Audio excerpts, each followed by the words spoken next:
আসসালামু আলাইকুম। কুষ্টা kitchen and garden কেয়ারে সবাইকে স্বাগতম।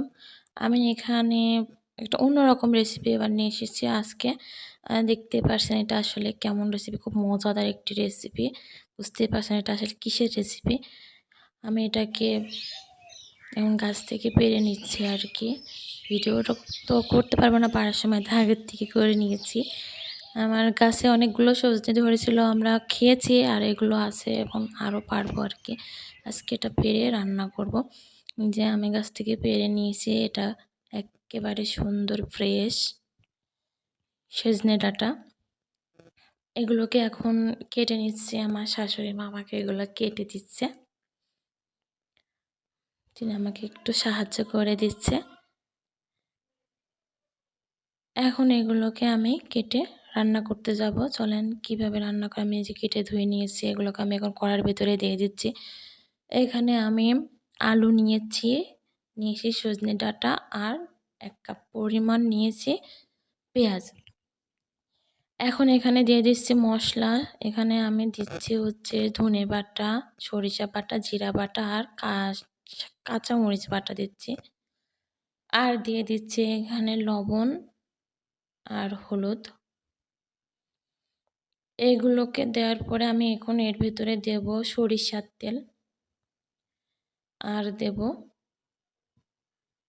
সয়াবিন তেল। এগুলোকে দেওয়া হয়ে গেছে। এখন আমার মশলাগুলোকে এখন এগুলোকে আমি সুন্দর করে মাখিয়ে নেব। আপনারা চাইলে এখানে পেঁয়াজ বাটা এবং রসুন বাটাও দিতে পারেন, এতে অনেক ভালো লাগে। আমি দেব না আজকে।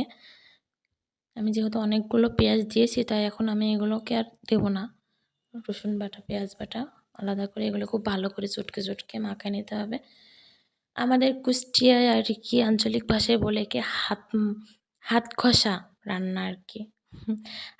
মানে মাখাইয়ে আর কি, না কষাই রান্না করা তেলের উপর দিয়ে হাত কষা রান্না বলে আর কি। আমি আজকে হাত কষা করে সজনে ডাঁটা রান্না করব। আমি এগুলোকে মাখাইয়ে যে পানি অ্যাড করে দিয়েছি, এখন এটা আমি চুলার উপরে বসিয়ে শুধু জাল দেবো আর কি। জাস্ট আর কোনো কিছু দেবো না, আর কোনো কিছু করবো না, শুধু জাল দেবো।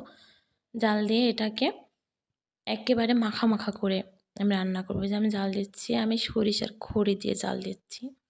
আমাদের খেতে সরিষা চাষ হয়, আমরা সরিষা খেতে চাষ করি আর কি।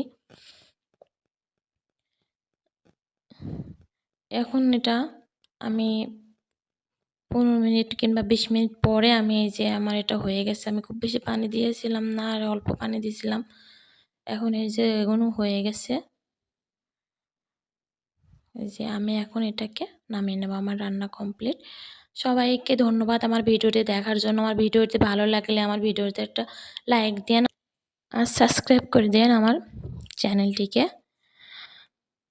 সবাইকে ধন্যবাদ আমার সঙ্গে থাকার জন্য। আমাকে একটু সহযোগিতা করলে পরে আমি আরেকটু এগিয়ে যেতে পারবো, আমি এটা সবসময় বলি। এবার আমার এই যে রান্নাটা তৈরি হয়ে গেছে, এটা একবার রান্না করে দেখেন, আর রান্না করে খেয়ে কমেন্টস করে আমাকে জানাবেন আসলে কেমন হয়েছে। সবাই ভালো থাকবেন। আসসালামু আলাইকুম।